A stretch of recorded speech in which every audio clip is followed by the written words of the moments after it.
This podcast is brought to you by The Shift.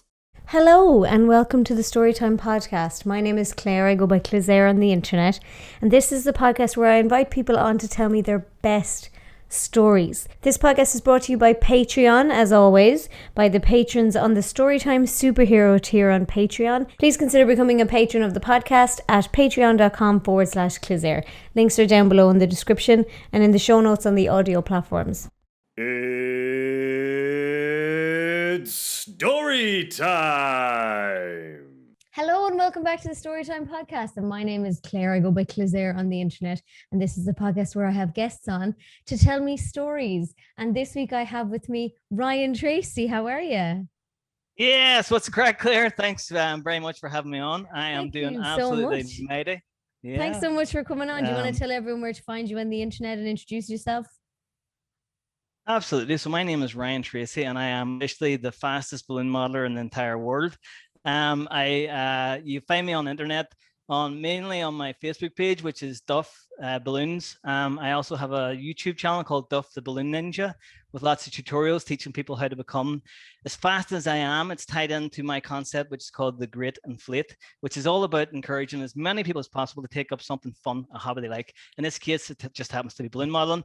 I'm also on Instagram, I'm Ryan Tracey Balloon Man, and I'm on Twitter as well as Ryan T Balloons. And what I'll do is I'll put all your links down in the description on YouTube and in the show notes on the audio platform so people can just scroll down and click and find you really easily. So you have a story for me. I do have a story. I do. I like to tell a story. I love a good story. And listen, what's life if it's not about making stories, about making memories, but you can make memories all your life long. Sometimes it's hard to communicate them. And sometimes the best people with the best stories don't get to tell them. So I think I've got a really cool story for you. So I'm really interested in telling you all about it because it's something to do with like I did and be on TV a few times, but sometimes people don't get to hear the real story behind how that came about, what happened, and the intricacies of how it became. So this is a really good opportunity. And now, sorry, for the uninitiated, Britain's Got Talent is what you're talking about, isn't it? Yeah, it is. Yeah, you're with all the lingo. You're like BGT. Yeah. Britain's Got Talent is the show that I'm talking about. You know what? That's basically what my story is based upon. So it's based upon my experience of getting on Britain's Got Talent. It's my experience of the show, what happened on the show, and how far I got, and just the ins and outs of what that entailed. So tell me. Yeah, cool. Listen, I'll start at the beginning, which is interesting. Always a great place to start. It is a good place to start. First of all, I suppose I'll start with the fact that I became a balloon modeler about 7 years ago. It's not something that I ever had on my wish list to do. I have a lifetime of academia. I've got a degree, a master's degree. I've got a really long career in local government where I'm a performance improvement officer. But I've also got 7 kids. So yeah, seven kids. So that's my lucky number. So I started young. My eldest Aoife is 19, and then I have Rebecca's 14, Amy's 12, Matthew's 8, Jessica's 5, Brandon's 2, and Zach's 1. So I've been at this thing for 2 decades now. But what the story begins where I had kids and I wanted to be the best father that I could be. And the way that I wanted to be the best father was to bring a bit of fun into their lives because it can be very serious. So for our Matthew, actually, for his first birthday, I was attending circus skills school. So I learned how to juggle, unicycle, Diablo, learned all that, always open to learn new skills. And then I got a balloon modeling kit and I started making balloons for his birthday. And the first balloon I made was actually a dog. Just like this. And I made the dog, but it didn't look like that. The first dog I made was terrible.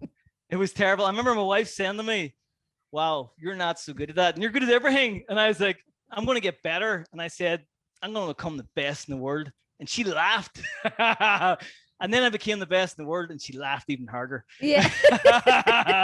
But no, it did. It started with something simple like that where I just wanted to entertain my kids. And you know what? It was a difficult thing to learn, but once I started to learn the basics of it, I could see my kids, their wee face light up when their daddy made them something out of a balloon.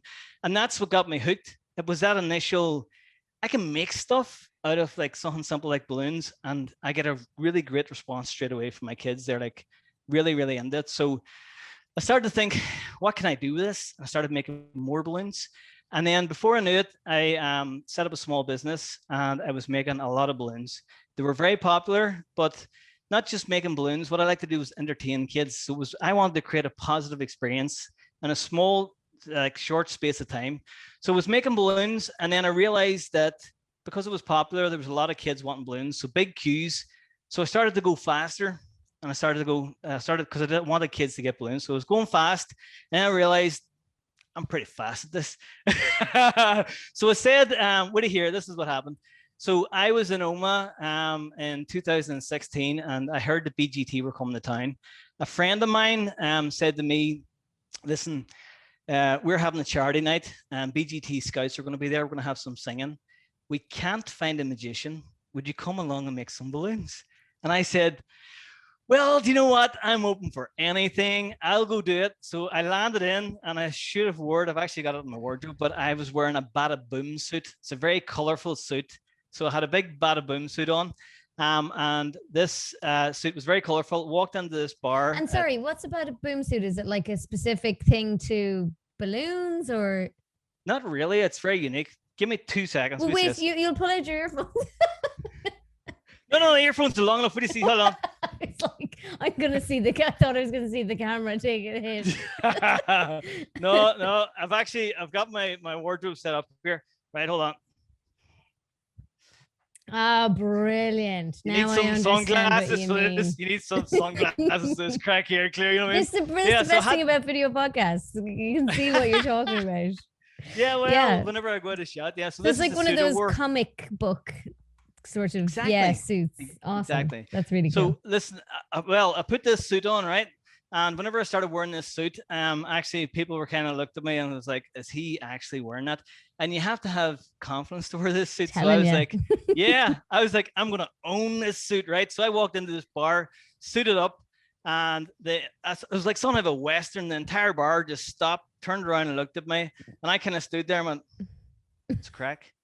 All right, people, it's a crack. Walked in anyway. And the next thing was the BGT Scouts were there. And I said to the person who had brought me along, who am I making balloons for? There's no kids. And they said, just make a lot of balloons, you'll be grand. And I was like, oh dear, this is the low point. I can't believe I'm in a bar. People are looking at me funny, and I've got balloons, and there's no kids. And I was like standing like awkwardly at the bar, kind of trying to not look really awkward. And then the BGT Scouts come over to me and said, hello, you look really cool. What's your name? And I said, my name's Ryan. And I said, what do you do? And I said, I make balloons. And they said, would you be willing to do an audition? And I said, absolutely not. Well, what do you mean? And then I said, do you know what? I says, not one for missing an opportunity. I says, give me a second to think about it. And then I went to them and I said, I've never tried this, but let's try a world record. And the world record was the fastest time to make 13 balloon dogs. And what I did was I went up on stage that night and I equaled the world record.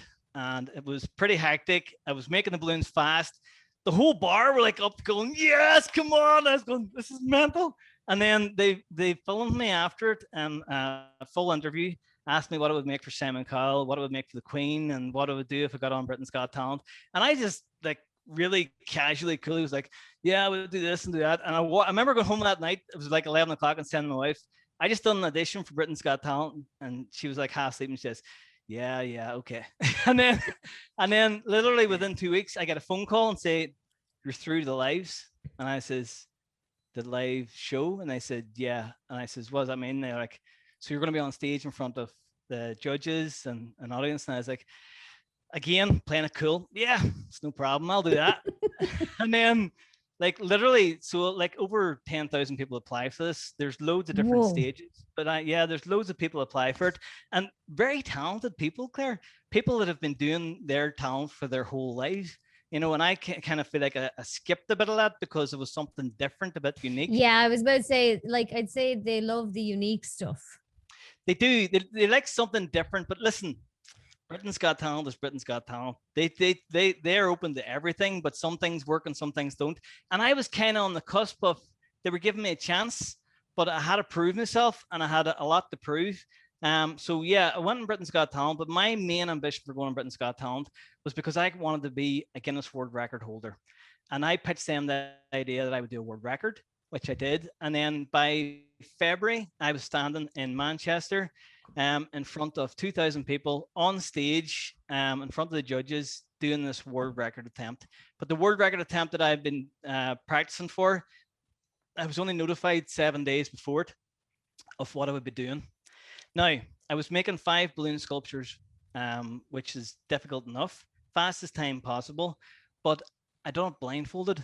So Oh my God. Jesus, so you really took it up a notch from the 5 or the doing the balloon dogs the fastest.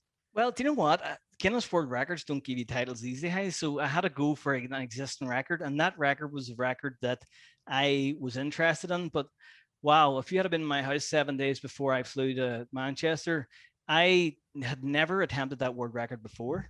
I didn't even know how to make the balloons in the world record, but I'm a methodical kind of guy. So I said, I have 7 days, I'll crack this. So every day I literally figured out how to make the balloons. I started doing them individually, doing them as many as I could, getting faster and faster and faster, put them all together. And then I put a blindfold on and went, how do you work this out? But you know what? I had faith that I could do it. I had faith that I could do it. I had no chance, but I had faith that I could figure it out. And I flew to Manchester kind of knowing that there's a possibility I could do it, but not really know. You know what I mean? I was like complete. And then I walked on stage and done the world record and or attempted the world record, blindfolded. And do you know what? It literally was my first time on stage in my life doing something like that. And it was a big step, but at the same time, you know, I didn't get fazed by any of it because it's not that I didn't care about it. It was a lovely experience, but I wanted the record. Yeah. I was like so focused on that record that everything else was, and I just went, hey, what's the crack? How you doing? I was just like chatting, and then in the back of my mind, I was like, the record's coming home. And then I done it, and I like the record was 62.6 seconds, and I only beat it by 1.3 seconds. So wow. It was really dramatic. And I just remember getting it, and they handed me the certificate.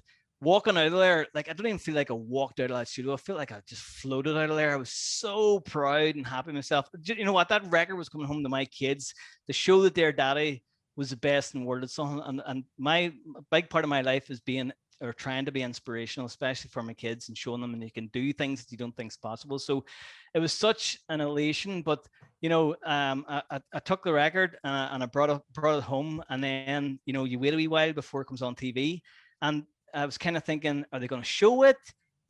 Is it going to go down well, and all the rest? And it just resonated so well with everybody, you know. So that's really interesting because you had said live shows. So it wasn't. It was like in front of a live studio, but it wasn't. They're not actually live, are they not?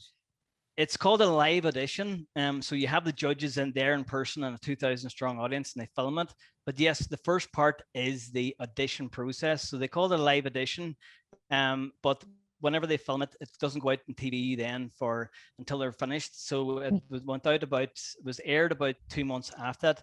But I did then make it through to the live semifinals. So they were. Yes, okay, I understand the distinction now. Yeah. Yes, so they were streamed live to TV. So that was a whole different dollar experience. But because they only give me my record that time. They only drafted me 10 days. I was the latest person in history to be drafted into the semifinals for whatever reason. I went to what they call the reveal. So, you know, where they go up on stage and they bring like 4 acts on. They go, okay, guys, you've done really well. And they keep you in suspense. And they go, and you're through to the semifinal. And you're, yes. Well, I went up on there, actually on stage with an Irish magician at the time and a couple of other people. And they told me no. And I was devastated. But at the same time, took it on the chin, said, I'll go back, regroup, I'll find something else. I'll do something else. I went back, and then, so I was out up until 10 days before, and then they phone me and say, you're in the semi-final. And I actually says, get the out of here. And they said, no, I can't get the F out of here. You're definitely in the semi-final. And I was all, they must have watched it during the edit process and been like, actually, we made a mistake.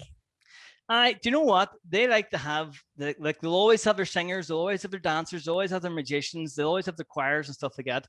But they like to put in, it's a talent show, you have to have something different. So I was lucky that, like you say, I had that uniqueness of doing this. And I just think that a lot of things clicked.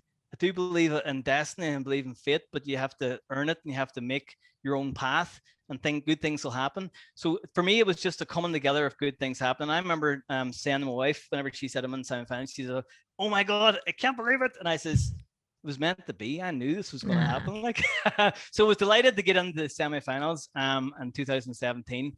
And then the semi-finals, they happened in around June time. And again, I got my record late. And I got the models that I was doing were changed 14 hours before I went on stage. So I had to relearn them. Now, geez, were they trying to make it hard on you on purpose, or? Oh, don't chat, hey, don't chat. Guinness World Records, God love them, I love them to bits, but they don't have to make it difficult.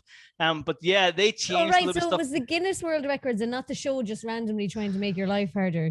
Not the show, hey, because the show wanted me. They had a big story, right? So the first time I broke a record, I beat an Australian guy by 1.3 seconds. So whenever Simon's reaction on the show was, "We beat the Aussies," and then whenever I went to the semi-finals, I was attempting to beat a guy from New York called John Cassidy, who had held the record for, I think it was 12 years that time. So it was like Ireland versus the USA now. And I was like, so the executive producer was all, "Are you ready to beat the USA?" And I was, "Oh, bring it on, bring it on."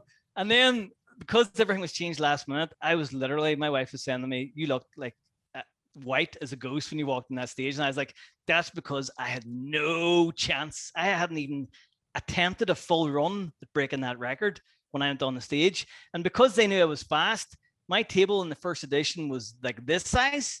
Yeah. And my table in the semi-final was literally 20 foot long, where they spaced out the balloons to slow me down because they thought I was going to go too fast. They wanted the drama at the end. And I was like, everything's conspiring against me. And then anyway, listen, I was live. I didn't mind that, but I went on. So sorry, what was the record this time? You weren't blindfolded this time, obviously. If they're going to space out your balloons, you have to be able to see where they are.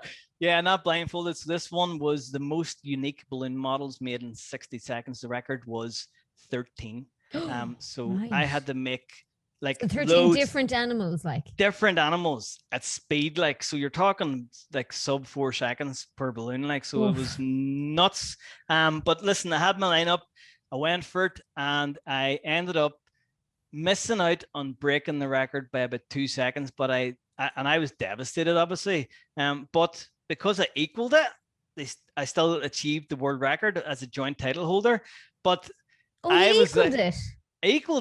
So, I was happy with that, but at the same time, being who I am, I was devastated that I didn't break it. And I was like, do you know what? It is what it is. I can't change it. It happened there and then, and I was happy enough with it. Equal the record, whatever. So you still make it into the book as a joint title holder, do you? You do, but before the book got published, I then had an opportunity to go on Blue Peter, which is a dream of mine. They contacted me and said, within 2 months, they said, "Will you come on the show and will you do a record?" And I says, "I will." And I says, "Redemption time. We're gonna do the BGT world record." And I went on to Blue Peter and smashed it. I got 14 with seconds to spare. And I was honestly, the people in Blue Peter and also the people in my audition, Britain's Got Talent. I remember looking at some of the stuff that journalists were writing online. They were saying, this guy who made balloons seems happier than everybody that ever won Britain's Got Talent put together. But they didn't know the story. They didn't know what it was about. They didn't know that why I wanted to do it and how I was so passionate. But I was like, there was no act in it. Like, it was just pure elation at achieving a goal that seemed impossible. So I got my redemption. And then I suppose after that, Claire, a bit of time had passed. I'd done some other stuff. I was actually on great listening to Liam O'Neill, actually being on Ninja Warrior, a really good friend of mine, because I did Ninja Warrior the following year as the balloon ninja and got to the semifinals of it as well. After Liam did? After Liam did, yeah, the Like the sensei. following year. Oh my God. he helped me actually. I only had 5 weeks to train for Ninja Warrior. You weren't the student that he brought the first year and got on it ahead of, were No, you? no. He was like, I brought my student to get on it, and I ended up getting on it. Yeah. I was listening to that. He was saying that. I'm not sure who that was. Must find out who that was. But no, I went on after him, but I had the what do you call it? The good thing of Liam actually gave me some insight into it and helped me train for it mentally and prepare for it. And then I had a PT, a personal assistant that was training me specifically for Ninja Warrior. I was quite athletic anyway. I was always a big fan of stuff like that. I have a couple of world records in breakdancing as well. And I like parkour, so I was fit for it. But listen, I went on Ninja Warrior as the balloon guy, and I had big balloon swords, and like they were kind of thinking, they were like, this guy's not going to get too far. But you know what? This is a big thing that I like about Liam and about what he does. Whenever I end up that course, it was daunting. Liam's right. It's 2,000 strong, massive arena. You're up maybe 20, 30 foot in the air. These obstacles are like really daunting. It's like staring down a gauntlet. And I was like, I just stood there, looked down the course, and this is what I did before I started. Bring it at me. And mentally, I didn't care. I didn't care about falling. I just was going to give it my best. And I tell you what, I got as far as some of the best athletes in the world making the semifinals, and I just missed out in the final. So again, at a point, that's really good. It was tough going, but you know what I mean? It was fun. I love Ninja Warrior. Like, I love that stuff. So you must so you obviously, sorry, and not to derail the Britain's Got Talent conversation, but I'm a big fan of Ninja Warrior. So you must have got up because Liam and I were talking about how the last bit was like ludicrously difficult. You know, you run up the wall and hang by the fingers. Do you know, I was listening to Liam talking about this, right? And I listened to you saying about that you're only like 5 foot something and you wouldn't get up the wall. You'll get up the wall. Let me tell you, it's technique, Claire. Right? I trained with, yeah, it is. Listen, I didn't make the wall because I fell on the obstacle before the wall, but because I got the fastest furthest. So there was an obstacle in my audition. Liam was right as well. They change everything through the week in the different heats. But I fell in the upside down inverted I-beam because of my height, actually, because I couldn't reach. But out of the 50 people that ran my heat, most of them didn't even make it to the point I made it to. So I didn't get to the wall, which I was devastated about not making the wall because I'd have ran up that wall and I'm only 5'6". But listen, when you do the wall, people, it is about technique. When you run into the wall, it's a 3-step. Your first step is the kind of base yourself. Your second step is up, and your third step. It's weird because you're running into a wall and everything's telling you don't run into a wall. But what you have to do is you have to just use the power in your leg. To propel yourself up, and the ledge just appears and you just grab it. So it would be hard, but listen, you could do it. You could do it. And I could do it. I believe. We got to get you to a warp wall. Yeah, definitely. But yeah, so listen, a lot of things happened for me in a short space of time. I actually just finished the day before my Britain's Got Talent semi-final. I just finished an all-nighter for my master's as well. So I had a lot going on in my life. Jeez. We had the kids. And then it was a bit of a nuts time for us. And then what do you call it? There's the guy from Australia, Jeremy Redden, reclaimed the record in Australia's Got Talent in 2019. So he got the record back. He beat me by. So there's now an international Britain's Got Talent competition happening. Well, do you know what? Because Simon went, oh, we beat the Aussies, and because Australia's Got Talent, they have theirs. They rang him immediately. They were like, but you know what? But they see Simon's he's like the king of talent, right? He started the whole thing. He's doing. Exactly. But you see the Aussies, right? See, whenever Jeremy beat it, they were like I remember the judge turned around and says, take that, Simon Cowell, in your face, right? So I said to my wife woke me up, right, and said, this guy in Australia's Got Talent got the record back, and I was all, big deal. And she was like, are you not annoyed? And I says, I'm not annoyed, because we didn't see what's going to happen. Within a day, I had a phone call from London. Oh, no way. I swear to God, the phone call from London. Here, that guy got the record back. Do you think you could reclaim it? And I said, all day long, I'll smash him. And so yeah, they invited me back in the show. I went back on. This time around, the guy in Australia had an assistant, right? His husband was on stage with him, handing him balloons. So I said, to speed it up. Yeah. And I said, actually, did you know what the real honest truth is, Claire? Yeah. It doesn't. It slows you down. I was like, yeah, it might slow you down, actually. It does slow you down. But you know that's what? the only concern. Do you know how you slow it down even more? You invite your 7-year-old son to hand you balloons. But listen, the story started with Matthew. And I said to my wife, he's out of all the children, he's the right age. He had a bada boom suit. He was wearing it as well, and a red hat. We matched them up. And I said, can he do it? Because a 7-year-old boy can't focus on anything for longer than 30 seconds. So we trained, and fair play to Matthew, we trained hard. We trained. The only way that I could get it into to make it work was by doing enough practice so that his muscle memory would kick in. Oh, that's clever. Yeah, so we've done loads of it. We had little things like handshakes, and we had little things where I would say things that would trigger him to do what he needed to do. And so we went back on the show, and we done it together, and that was, and you thought from the first time, I'm doing the exact same record on the biggest talent show in the world. Like, what's happening? And there was a story about reclaiming the record, definitely. But Matthew and I then did it, and the record that I had set the first time was 61.3 seconds. The guy in Australia beat it and got 55 seconds, so I had to go faster. Yeah, so I had to go faster, right? But this is what people don't know. Whenever I went on Britain's Got Talent, there was a guy from Hungary who had beat it and got 44.25 seconds just before I went on the goddamn show. So I was beating the Australian, but he had already lost the record, but I still needed to reclaim it. So I went on, and I only found this out a short time before I went on, and they were like, you got to do below 44. And I was like, whoa. Yeah, because you're aiming for below 55, and now suddenly you have to shave another 11 off it. Oh, I'm not joking. Exactly. So I had to beat the record, I had to go something like 40% faster than I had done. And sorry, just to remind everyone, this is the one with the 5 dogs in the quickest space of time, isn't it? It's the 5 balloon sculptures. So it's not, dogs would have been nice, Claire, but it wasn't. It was a cat. It was a caterpillar, a snail, a flower, a sword, and a dog. Oh, and so were they set? They are set. They're set, right? Okay. Yeah, they're set, and you have to be made in a very specific way. They have to. Yeah, they can't be shit like them. Exactly. You know what I mean? They have to be done kind of well, so you can make them fast and go ta-da, and then they go, what the fuck is that other thing? So it's like you have to make them well. So that's another part of the problem. And then the adjudicator is there to adjudicate them, to make sure after if you break the record, they go, well, I gotta check it to make sure it's right.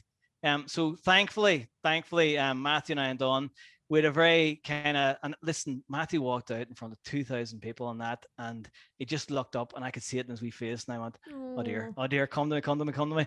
And we done the handshake, and I was all, we got this. And they caught that in the audio too. I was like, we got this, lad, come on, we got this and stuff. And then we went. That's so cute.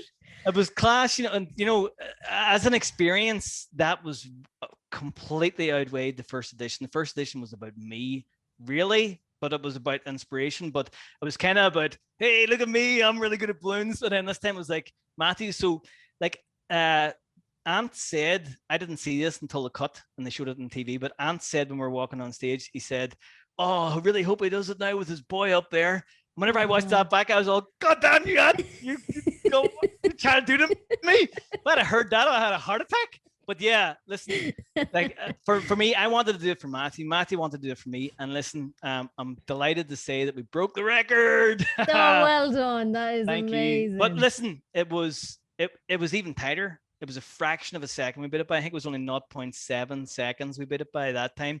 So the drama of the first time actually paled in comparison. It did. But at the same time, people, I don't know if people thought that I could actually do that and plan that. That's not planned. I did not. I'll tell you what happened, right? I was making balloons, right? And Matthew was there and I was blindfolded and I was going, I've got a good rhythm. Things are going well. I'm doing good. And then there's a big clock behind me, right? Counting down for 45 seconds. So the audience start going 10, 9. And I go in my head, right? I'm going, I ain't where I'm supposed to be. I'm like 5 seconds out here. I'm not getting this. So I go into super speed mode as fast as I can, and then literally within a fraction of a second we get the record, and I was like, Wow. That was stressful. But yeah, we got the record.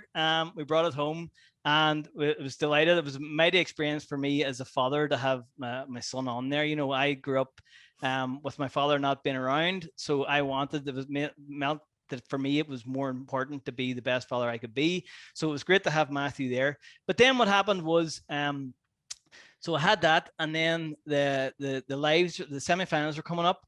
But just before I was contacted about them, Australia's Got Talent phoned me, and they say, "Listen, we heard you beat the record." And I was like, "Yeah, I did," all day long. And they said, "Would you come to Australia and go head to head on stage with Jeremy live and see who's the best once and for all?" And I said, "Wow, yeah, I will. But you got to understand," it was a girl called Farah, actually, she's got origins in Ireland, the producer. And I said, "I will, but you got to understand that I will destroy him."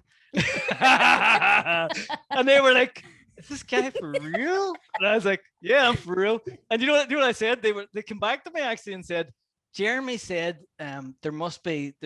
you can't go that fast. There must be a reason. You must be doing something different, or making different balloons." And I actually said, "If Jeremy wants, I'll teach him how to do it, but I'll still beat him." Now, there's a fine line between confidence and arrogance, Claire, and I surf it a lot. You know what I mean? But whenever there's good intent, I think it's all right. You know. But yeah, anyway, it's a bit of banter. It is a bit of banter. You know what I mean? Yeah. And that's what the Irish is all about. Like, but hey, that didn't happen because COVID. Literally, the next week, COVID, the world shut down, and I was like, right, okay, cool. And you know what? It can happen in the future if it happens. That's what I was going to say. Is like, hopefully, maybe it will happen in the future. Surely they'll want to get that sort of thing going up and running again. I don't even know if Australia's Got Talent has continued, but they'll probably want to be driving the audiences and getting something to root behind. So they might be back onto you. And Absolutely. As you said, if it's meant to be, it's meant to be. I completely believe in that, you know, and I do think, you know, that there's a lot of kind of the stuff that if it happens, it happens. And I'm very open to stuff like that. If it happens, it happens. If it doesn't happen, it doesn't happen. I'm ready. I'm prepared. I'm doing what I'm doing, but I'm not, I'll keep getting on with what I'm getting on with, if you know what I mean. So yeah. I think actually, to be honest, when we think of the whole context of modern society and the way things have happened, and people say to me, it'll never be the same and all the rest. And I'm saying, you know what? It'll be better than what it is now. Yeah, and that's an improvement. Hopefully. And there's only good things to come, because we've had a lot of bad, we've had a lot of negativity. There's a lot of, I've no doubt that what we've gone through is going to impact us, but I do think the stuff will come back. I think it'll come back bigger and better. And I think that this great reset, for want of a better word, has certainly taught me a lot. And I've took a lot of positives out of it from my own perspective and my family life, and spending more time at home and reprioritizing and stuff like that. So, there's a lot of learning and everything. And if you can look at it in a positive way, you can find a way to make sense of it, you know. I totally agree with you. And because I'm always saying to people as well who kind of go, "Oh, Jesus, will we ever go back to normal?" And I say, well, the roaring 20s came after the 1918 pandemic. Hey, you're right. Hey. Yeah, you know what I mean? I agree with that. I think there's a lot of good to come, you know. Thank you so much for sharing your story. That was absolutely brilliant. No problem at all. Hey, you're really very good. welcome. Do you want to remind everyone where to find you on the internet and follow your escapades in case you ever do get to head over to Australia? Hey, listen, there's never a dull moment around, Tracey. But yes, you can get me on my Facebook page, Stuffed Balloons, or you can get me on YouTube, Duff the Balloon Ninja. And you can get me on Instagram and Twitter as well. Just look for Ryan Tracey the Balloon Man. But listen, I do have what do you call it? I am making balloon modeling kits now, which have been very popular throughout this pandemic. So if you want to learn, if you want to learn how to become a balloon modeler, I can hook you up with a kit and you can have a go at it. And I actually teach people how to do the balloon models that I did in my world record. So if they want to ever become a Guinness World Record holder, pay attention, Jeremy. You can read the instructions. You're cultivating your own competition. That's amazing. You're like coaching them. You know what? People always said to me, "Oh, what are you going to do if somebody beats it?" And I thought, let them beat it. If they're good enough to beat it, you know what I mean? People weren't always the fastest in the world and the best in the world at some things. If they work as hard as I did, Claire, you know, they deserve it. Well, you know what? And if people work as hard as you have and doing what you've done, I've had a look at the stuff that you've done through the last number of years, and it's very, very impressive. And you've had great success. But Thank listen, you very much. you know yourself, you graft, hey, and you have to graft. And you know what? The best thing to do is like you're doing now is you graft with a smile on your face, hey, and you just push on, and good things will happen to people and good things will come. I'm a big believer in there's a film called Madagascar, right? And the penguins, they're like, yeah, I love that film. Smile and wave, boys. That's what I do, right? No matter how difficult anything is in life, I just go smile and wave. You know, you'll get through it. I do love that film. And I love the penguins in it as well. They're mighty, hey. Well, thank you so much. And thank you so much for watching. And please subscribe to the podcast on YouTube and or on your preferred audio platform. And if you could give us a review, that would be great. And please go check Ryan out. I have all the links down in the description and in the show notes on the audio platforms. And so, yeah, thank you so much, Ryan. And I'll see you in the next one. Yes, definitely. Thanks very much, Claire. Bye. This podcast was brought to you by The Shift. For more like this, check out theshift.ie.